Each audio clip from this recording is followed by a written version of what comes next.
Olá, eu sou o professor Manuel Furriela, nós continuamos aqui as nossas aulas de Direito Internacional. Então, na aula de hoje, a gente vai falar de um importante tribunal internacional. E na sequência das aulas anteriores, a gente falou de organizações internacionais, falamos da ONU, falamos da Corte Internacional de Justiça, que é um órgão da ONU, é um conselho da ONU, mas também é um tribunal internacional. Então, agora a gente vai falar de um outro importantíssimo, que é o TPI. TPI é Tribunal Penal Internacional. Tá? TPI, Tribunal Penal Internacional. Bom, o que é o TPI, o Tribunal Penal Internacional? É um tribunal criado em 1998, tribunal criado em 1998, pelo Estatuto de Roma, que é um tratado, pelo Estatuto de Roma, e que entrou em vigor em 2001, e que julga indivíduos acusados de terem cometido crimes contra a humanidade,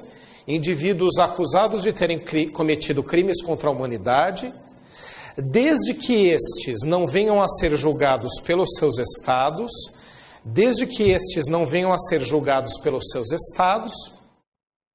ou que o julgamento não seja neutro. Depois eu vou explicar tudo isso. E desde que os crimes tenham sido praticados após a entrada em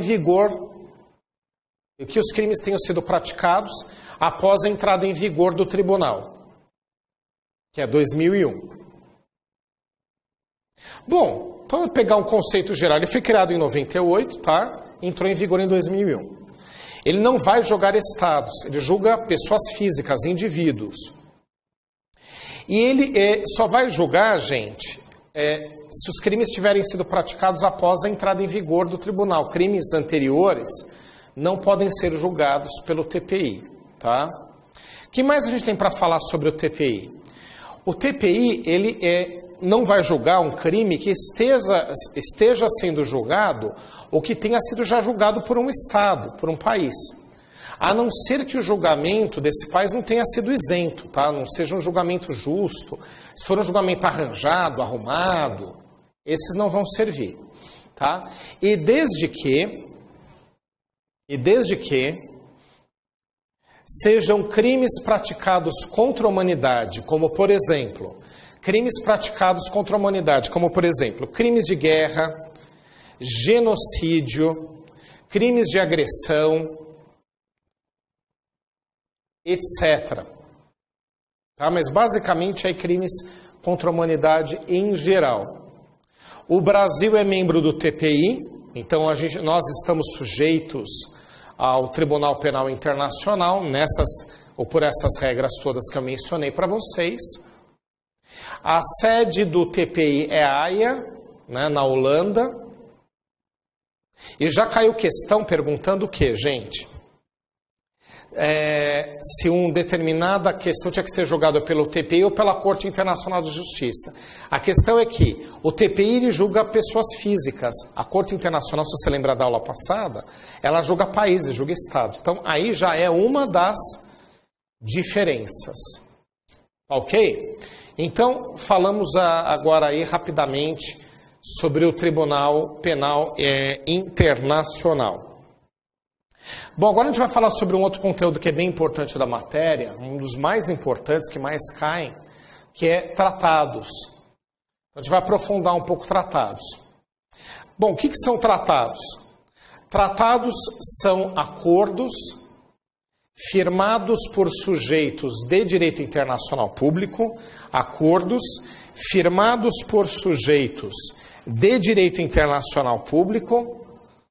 para firmar suas relações.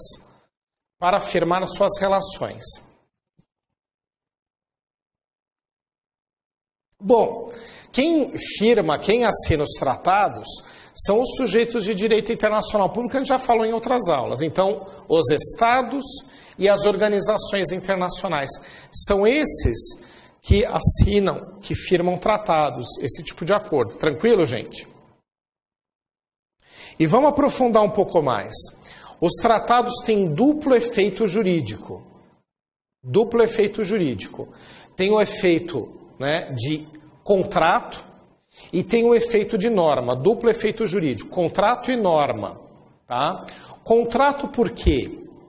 Porque um tratado, se eu falar para vocês que o Brasil e o Paraguai assinaram, e é verdade, um tratado para construir a usina hidrelétrica de Itaipu, eles assinaram um contrato, concorda? Então o tratado tem a função de contrato. Mas o tratado ele é mais do que isso. Ele tem outra função de norma.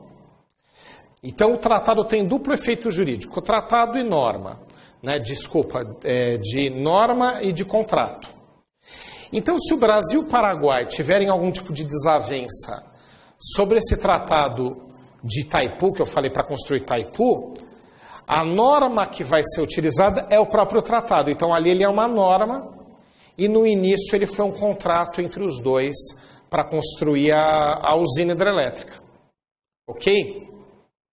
Outra questão importante sobre tratados, você deve já ter pensado sobre isso, você já ouviu o tratado ser chamado de convenção, você já ouviu o tratado ser chamado de protocolo, de pacto.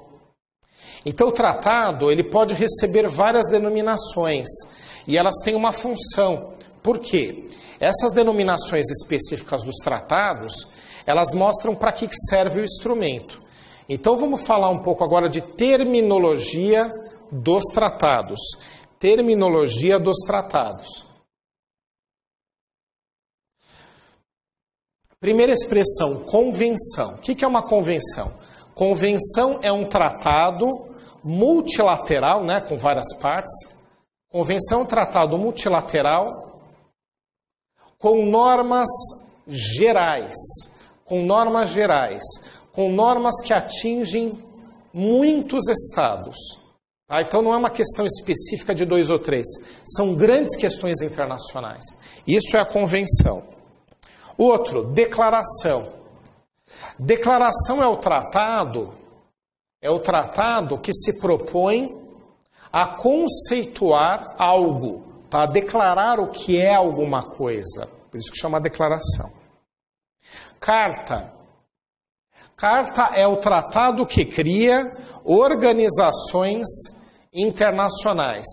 Carta é o tratado que cria organizações internacionais. Protocolo. Protocolo é um tratado que é acessório de outro tratado. Então você tem um tratado e você precisa assinar um pacto para criar especificações para aquele que você já tem. Então você vai assinar um tratado acessório que se chama protocolo. Pacto. Pacto é um tratado de acordo entre as partes, para estabelecer um objetivo comum. Tá? Tem o mesmo objetivo, elas vão pactuar aquele objetivo. O acordo é um tratado para acabar com conflitos. Acordo é um tratado para acabar com conflitos.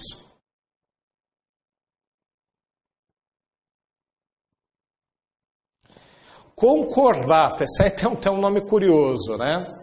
A concordata é um tratado cuja uma das partes é a Santa Sé. Já falei dela, o Vaticano. Então, se você tiver um tratado e uma dessas partes for, o Vaticano vai chamar concordata. Convênio. Convênio é um tratado de cooperação.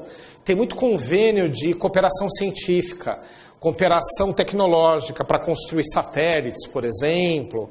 Né? Grupo de estados se reúne e assina um convênio. É esse tipo de tratado. E por último aqui, nós temos o compromisso. Compromisso é o tratado para utilizar a arbitragem. Compromisso é o tratado para utilizar a arbitragem como forma de solução de um conflito. Então você tem também o compromisso. Bom, falando um pouco sobre quem pode assinar os tratados. você tem duas grandes categorias, né? Tem os estados e as organizações internacionais. Primeiro vamos falar dos estados.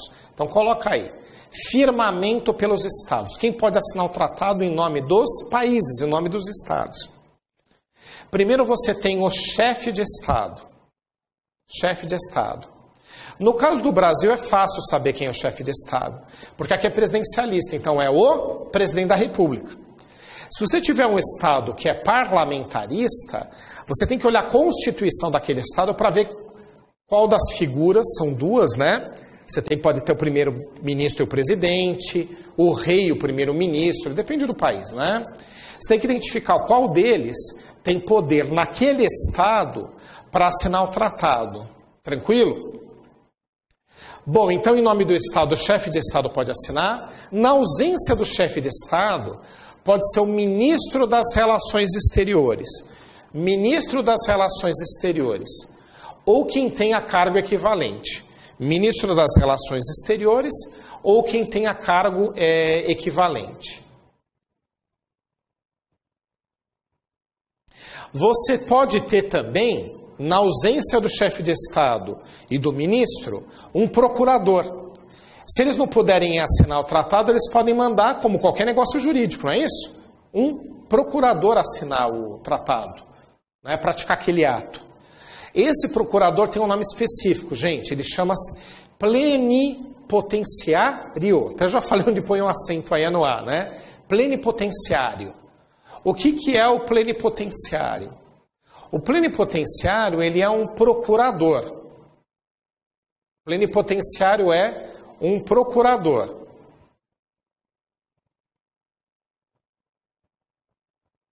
Procurador. Então, o plenipotenciário, né, é aquele que tem, né, uma procuração, tem poderes para assinar como procurador do Estado. A procuração que ele vai portar, o mandato, né, o instrumento de mandato, ele se chama Carta de Plenos Poderes. Anota qual é o instrumento de mandato do plenipotenciário. É a Carta de Intenções.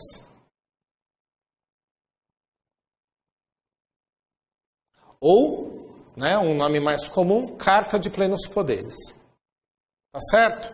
Então ele vai levar essa procuração, né, ele está representando ali o seu estado.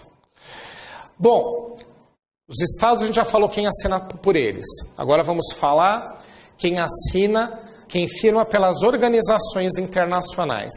Quem firma tratados pelas organizações internacionais, quem assina em nome das organizações, é o secretário-geral. Lembra daquela pirâmide que eu pedi para vocês desenharem? O cargo mais alto é do secretário-geral. É ele que assina, é ele que firma. O secretário-geral. E na ausência do secretário-geral, é um dos altos funcionários, na ausência do secretário-geral, é um dos altos funcionários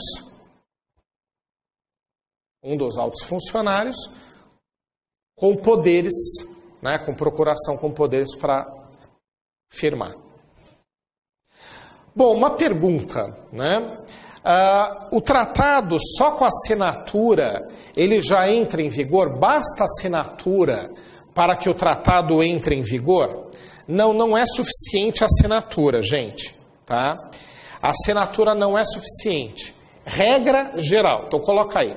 Regra geral, a assinatura não é suficiente para que os estados entrem em vigor.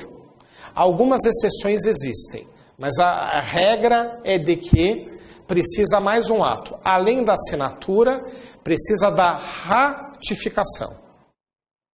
Ratificação. Vamos falar da ratificação. Além de assinar, precisa ratificar. O que é a ratificação? Bom, aí o verbo já ajuda bastante. O verbo ratificar é o verbo confirmar. Então precisa de uma confirmação. A assinatura não é suficiente, precisa da confirmação.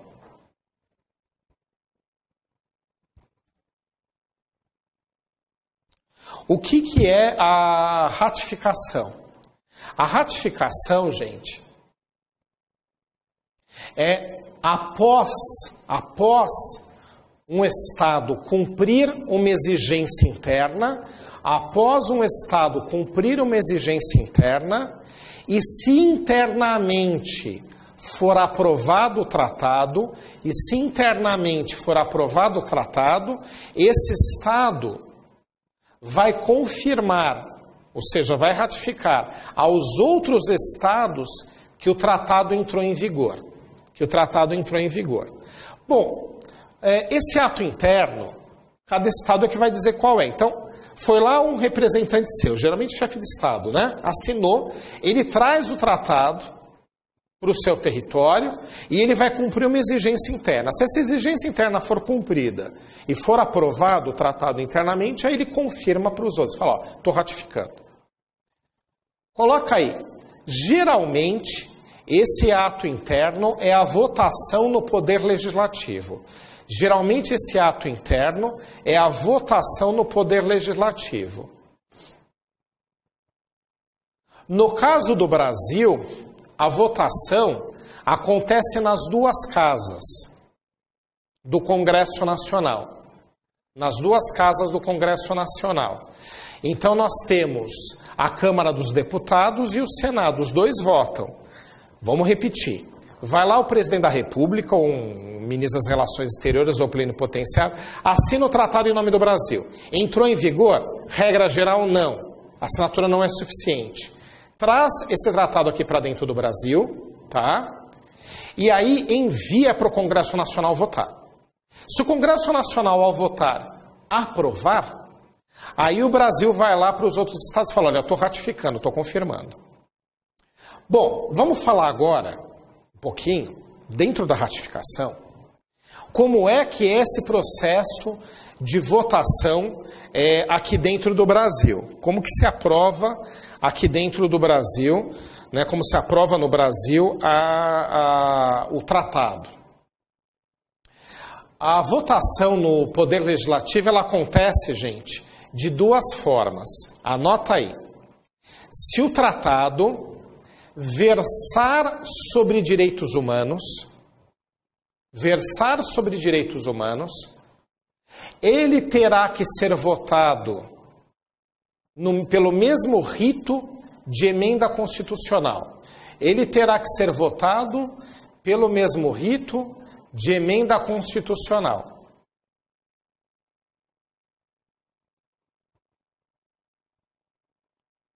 Bom, rito de emenda constitucional, né, assim, resumidamente, são 3/5 dos votos no Congresso, votação em 2 turnos, nas 2 casas, tá certo? Então, se o tratado for de direitos humanos, o Brasil assinou um tratado que é sobre direitos humanos. A gente já tem um que foi aprovado assim, que é o que trata das questões das pessoas com necessidades especiais, né, que alguns chamam de pessoas com deficiência física. Tá? Não vou entrar em questão terminológica, mas para vocês identificarem. Então, esse tratado é sobre direitos humanos. E aí ele foi votado dessa forma. Segunda possibilidade. Se o tratado for sobre qualquer tema que não seja direitos humanos, se o tratado for sobre qualquer tema que não seja direitos humanos, ele deverá ser votado pelo mesmo rito,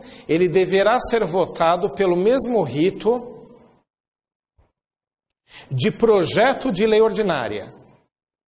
Projeto de lei ordinária. Então é maioria simples, né, que aprova, certo?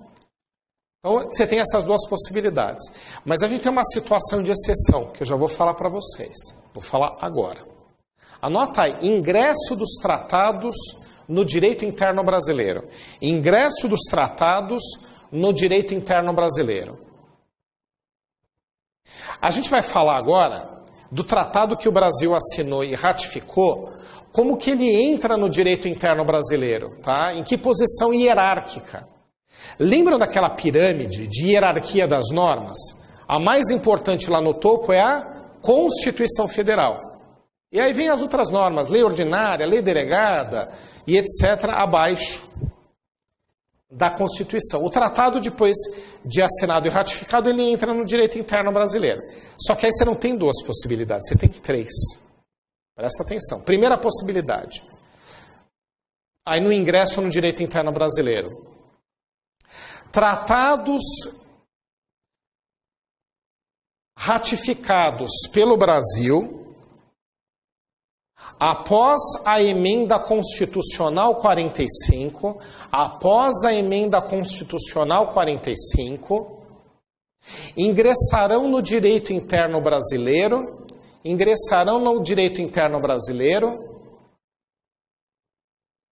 com a mesma força hierárquica, de hierarquia, com a mesma força hierárquica de emenda constitucional, com a mesma força hierárquica de emenda constitucional.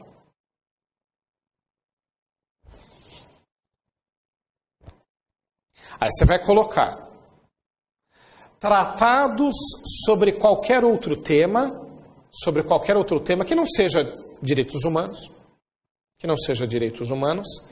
ingressarão no direito interno brasileiro,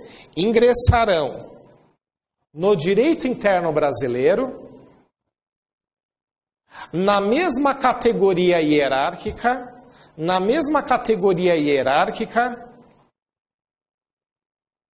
de lei ordinária. Então, abaixo da Constituição. Aí você vai colocar observação. É a terceira possibilidade que eu falei para vocês. Observação. Os tratados que versem sobre direitos humanos e tenham sido aprovados pelo Brasil, antes da emenda constitucional 45,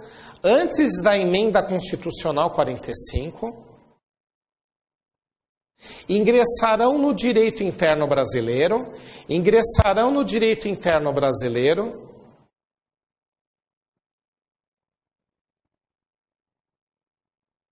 na categoria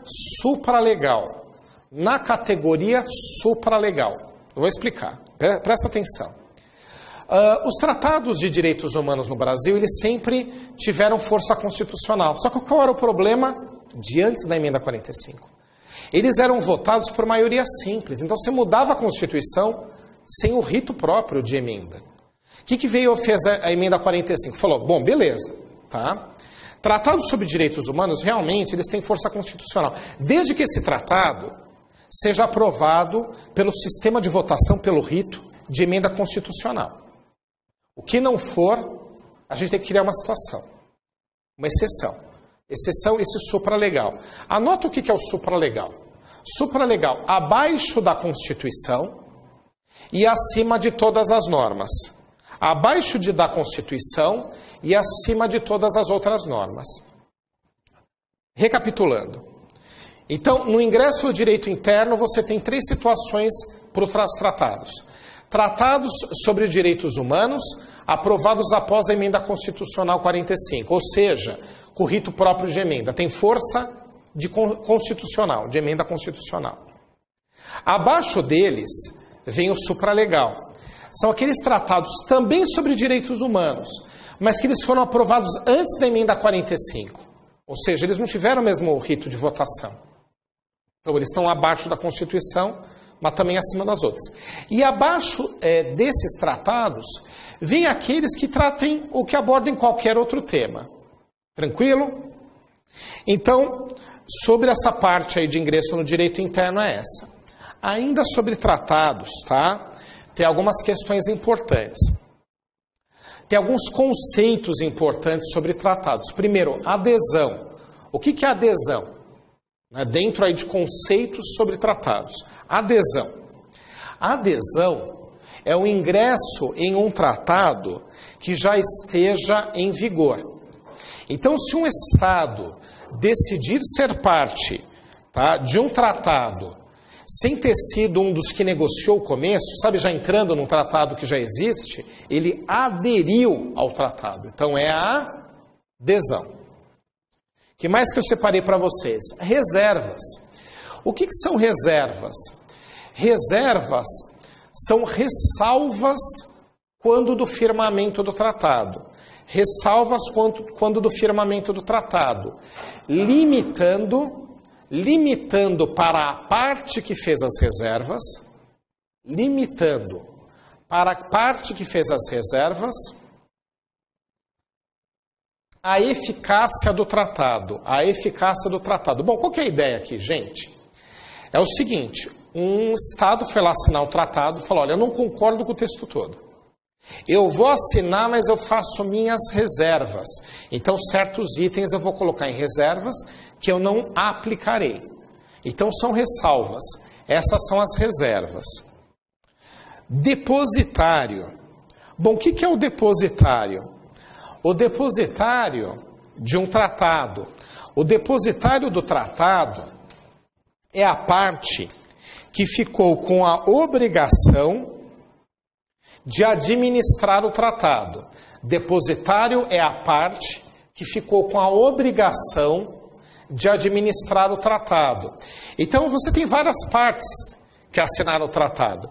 Você deve já ter observado que grande parte dos tratados tem o nome de uma cidade. Então, você tem Convenção de Viena, Pacto de Nova York, né? Você tem Convenção de Belém do Pará. Você tem várias denominações de cidades, já indicando, né, na maior parte delas, que país é o depositário, que estado é o depositário. Bom, qual que é a função do depositário? Administra, né, como eu falei para vocês. O que é administrar um tratado? Ele vai controlar as ratificações do tratado. Então as partes assinam, lembram que elas levam de volta para o seu estado por um ato interno? E depois é que elas confirmam se tiver essa aprovação interna. Os tratados, então, gente, eles têm que ter uma parte que os administre, tá? Que cuide das ratificações e cuide também da denúncia. Eu já vou falar o que é a denúncia. Mas aí a gente já abordou o que é o depositário. Então, falamos do depositário. Outra expressão importante nos tratados: denúncia. Denúncia é o ato praticado por um Estado. Denúncia é o ato praticado por um Estado. Denúncia é o ato praticado por um Estado que quer ser excluído do tratado. Que quer ser excluído do tratado. Então, o Estado foi lá, assinou, ratificou, está valendo para ele. Um belo dia ele decide que ele não quer mais fazer, não interessa mais para ele fazer parte daquele tratado. O que ele faz? Ele denuncia o tratado. Então, denunciar o tratado é informar aos pactuantes de que você, a parte que você representa, o Estado que você representa, não quer mais fazer parte, não vai mais fazer parte daquele acordo. Tranquilo? Bom, vamos agora falar ainda sobre tratados. Eu falei para vocês que a gente já fala bastante, né? A parte de tratados é realmente bem importante. Tá? Tudo é importante, mas aí tratados é realmente bem relevante, cai bastante. Até para você entender as outras partes, tratado é mencionado em muitas questões aí. Tratados, a última parte é extinção dos tratados. Como que os tratados acabam? Como extinguir os tratados? Extinção dos tratados. Primeira forma de extinção dos tratados, tá? é o distrato, primeira forma, o distrato em um tratado bilateral. Distrato em um tratado bilateral. Distrato em um tratado bilateral. O que é um tratado bilateral? Você tem duas partes. Se uma delas sai, lembra do que é distrato? Fala que não vai fazer mais parte, fica só a outra com o tratado? Não tem sentido, né? Então, se você tem um tratado só com duas partes, uma sai, acabou o tratado. Que mais que extingue um tratado? Nós temos o distrato. O que é o distrato? O distrato é um acordo entre todas as partes daquele tratado. Distrato é um acordo entre todas as partes, todos os estados que fazem parte daquele tratado. Chega um belo dia e eles falam, olha, nenhum de nós quer continuar com esse acordo. Se nenhum de nós quer continuar com esse acordo, a gente vai assinar um tratado para acabar com aquele. A gente vai assinar um distrato. E você deve imaginar, simplesmente poderiam deixar de cumprir. Mas peraí, gente, isso é direito. Precisa deixar normatizado. E até para sair de um tratado, para sair de um acordo, você necessita de regulamentar aquilo. Então, esse distrato, o que ele é? Ele é um tratado para regulamentar a saída de todas as partes daquele tratado. Então, é a saída de todas as partes que fazem ou que compõem aquele tratado. Tranquilo? Outra forma de extinção é a perda do objeto. Perda do objeto. Então, se tem um tratado com um objetivo, com uma finalidade, com uma função, e aquela função ela não faz mais sentido, tá? O objeto se perdeu. Veja como é bem jurídico mesmo. O que estou falando aqui faz todo sentido. Você tem um tratado para abordar uma certa questão e essa questão não existe mais. Então a perda do objeto faz com que o tratado se extingua. Outra forma de extinguir um tratado é a aplicação em tratados por prazo determinado, do seu termo. Então, se o tratado tem um determinado prazo, atingiu-se aquele prazo chegando, o tratado acabou. É um tratado que vale, vamos supor, até 2019. Chegou 2019, na data pactuada, o tratado deixa de extinguir. É um tratado por prazo determinado.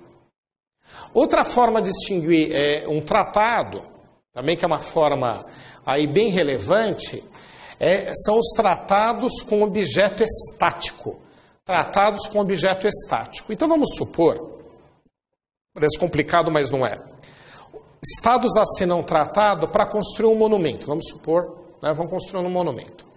Assinam um acordo. A partir do momento que o monumento foi construído, que a obra foi erigida, que aquilo foi feito, acabou a finalidade do tratado. Ele atingiu um objetivo estático, um objetivo que não vai trazer consequências no transcorrer do tempo.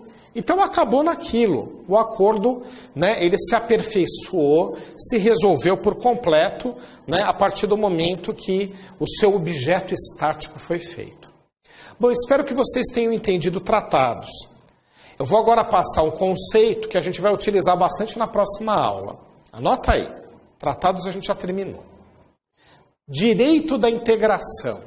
Bom, o que é o direito da integração? O nome parece estranho, mas quando você imaginar o que eu vou falar, você vai ver por que é de integração. Direito da integração é o estudo da formação dos blocos regionais. Direito da integração é o estudo da formação dos blocos regionais. Bom, nós temos muitos blocos regionais, vários deles até em crise. O mundo está passando por muitas transformações novamente. Os blocos regionais, eles também estão sofrendo desafios, passando por desafios. Que blocos regionais, por exemplo, a gente tem que ficar mais fácil para vocês entenderem? O Mercosul, não é um bloco de estados aqui da América do Sul? Então ele faz parte, ele é estudado pelo direito da integração. A União Europeia, também outro bloco, o Pacto Andino, NAFTA, um outro bloco, o grupo de estados que se reúne e decide, em conjunto, resolver vários dos seus problemas e também se integrar, liberar o comércio entre si, resolver questões em conjunto, facilitar o intercâmbio, a relação entre seus Estados-membros.